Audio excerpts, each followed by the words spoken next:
Très bonne nouvelle pour le Cameroun. Notre capitaine Ibrahim Traoré du Cameroun, Dr Yam, est bel et bien candidat aux élections présidentielles 2025 en octobre au Cameroun.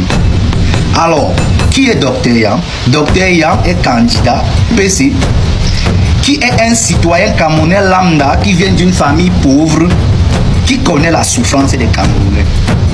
Tous ces discours tenus n'est pas seulement du fait qu'il soit candidat, mais il a toujours été celui-là qui dénonce de toutes ses énergies. Avant d'être candidat, il a toujours dénoncé. À part dénoncer, il a toujours apporté des solutions.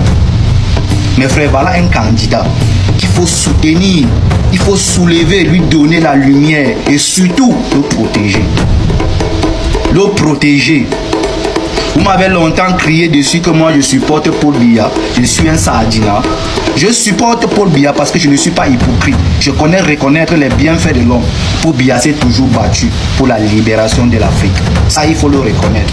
Si aujourd'hui on a un panafricain qui peut continuer le combat, il mérite qu'on lui donne toute cette force-là. Il mérite qu'on lui donne tout ce soutien-là. Arrêtez, on sait très bien que les politiciens ils ont toujours une langue mielleuse, ils font des propositions, après ils ne tiennent pas. Mais je vous dis, allez visiter les pages et les discours de ce monsieur, vous serez tellement choqués. Et depuis combien de temps ce monsieur est dans des combats? Et revenez pour qu'on en parle. Je ne dis pas qu'il est parfait à 100%, mais ce monsieur peut faire quelque chose, mes frères. J'ai compris même certains frères, parce que là c'est de l'humour. Dit qu'on veut un président beau. Mais vous êtes malade. Dit que Sanko avait dit la même chose. Mais vous êtes malade. On vous donne l'impression que quand vous allez enfariner un ministre, ça change quoi? Ce ministre-là, il s'en va en Europe, il va faire ce qu'il a à faire là-bas. Pourquoi il n'est pas allé en Guélimendouka? Pourquoi il n'est pas allé à Isangele faire ça? Pourquoi il n'est pas allé là-bas à Moura faire ça? Pourquoi il n'est pas allé là-bas? Pourquoi il va faire ça en Belgique? En 2018, tous les gens inscrits sur les listes électorales étaient 13 000 dans l'étranger. 13 000. Ça veut dire que sur le plan électoral, il n'y a rien du tout. Donc, le ministre ne peut même pas se fonder sur un tout pays pour dire qu'il s'en va par là. Ces gars européens, quoi? Ils vont aider en quoi? À l'élection de son président, du président de son parti. Rien du tout. Donc, en fait, le problème n'est pas M. Mpele contre M. Ngepi, M. Ngepi contre M. Béas. Pas du tout. C'est ça qu'ils veulent. Ils veulent que ce soit nous contre nous, là. On sort les couteaux entre nous. Pendant ce temps, ils pompent notre pétrole. Pendant ce temps, ils sont en train de sortir notre bois. Pendant ce temps, ils sont en train d'exploiter notre fer. Pendant ce temps, nos réserves qui sont chez eux, 8 à 10 milliards d'euros qui sont au Trésor de France, sont en train de leur permettre de garantir les 300 milliards d'euros qu'ils veulent emprunter cette année pour financer leur économie. Nous, on a quoi? Nous, on a quoi? Ne nous laissons pas prendre dans ce piège-là.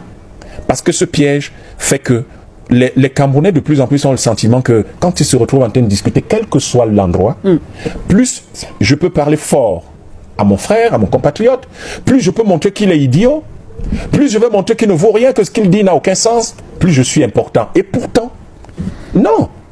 L'intelligence collective, c'est ça qui construit.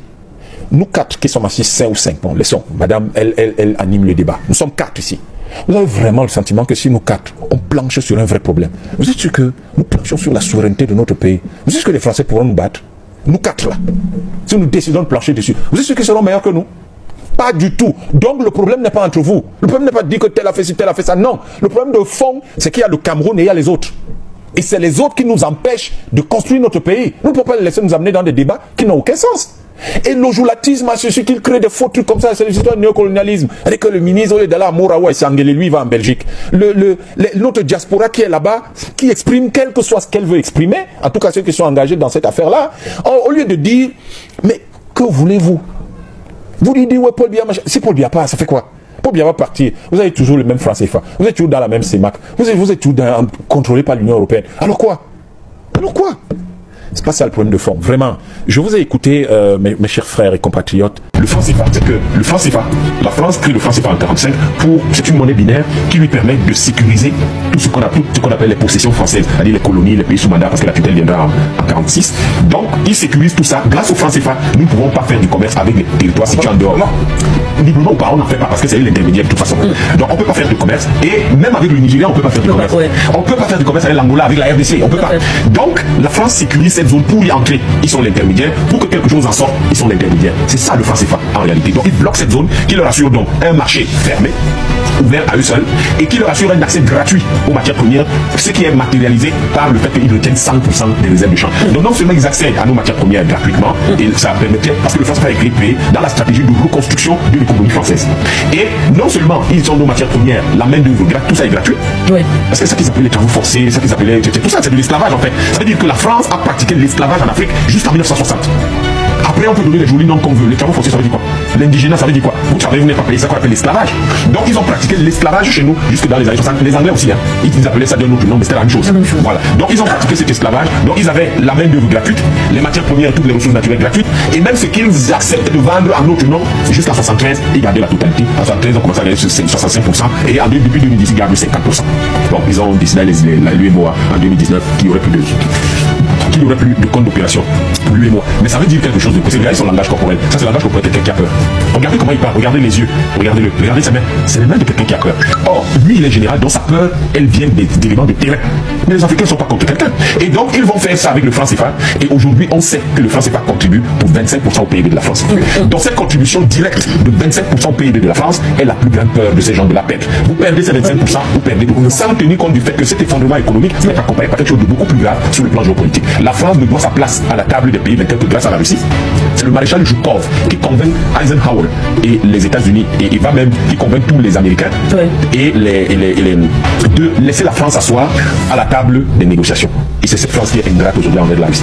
Et il convainc donc les Américains et la France assis à la table des négociations, à la table des vainqueurs. Et en plus, encore les Russes qui, par le fait de ce soutien-là, leur permettront d'avoir l'argument selon lequel, dans la création des institutions de Bretton Woods et de l'ONU, leur permettront de dire, mettez en avant l'argument selon lequel vous avez une population importante du fait de votre empire français.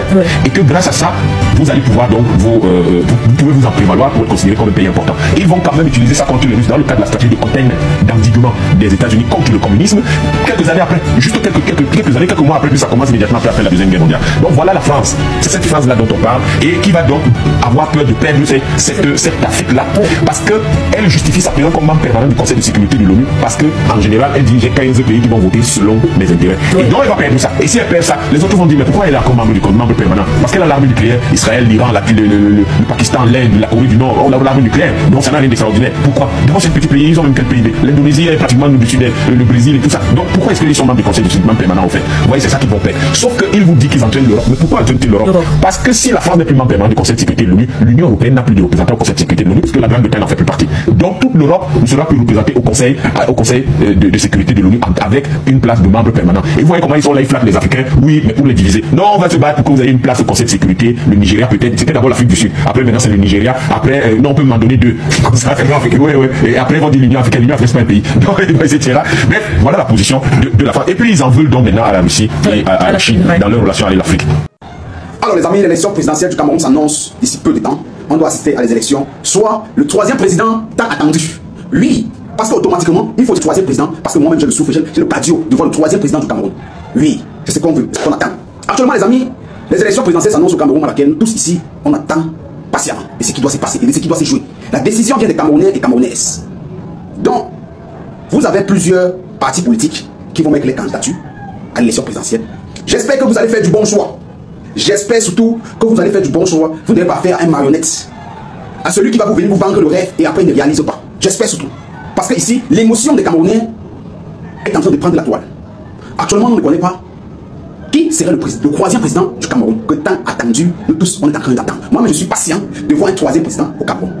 Qu'on se dit des vérités. Mais que ce troisième président, franchement, il faudrait que décider dans les normes des choses et changer la constitution d'élection camerounaise. C'est ce que l'on veut. Ah oui, c'est ce que l'on veut. Donc les amis, je dois pas être long pour cette vidéo. Juste vous allez me dire vos avis en commentaire. Vos avis me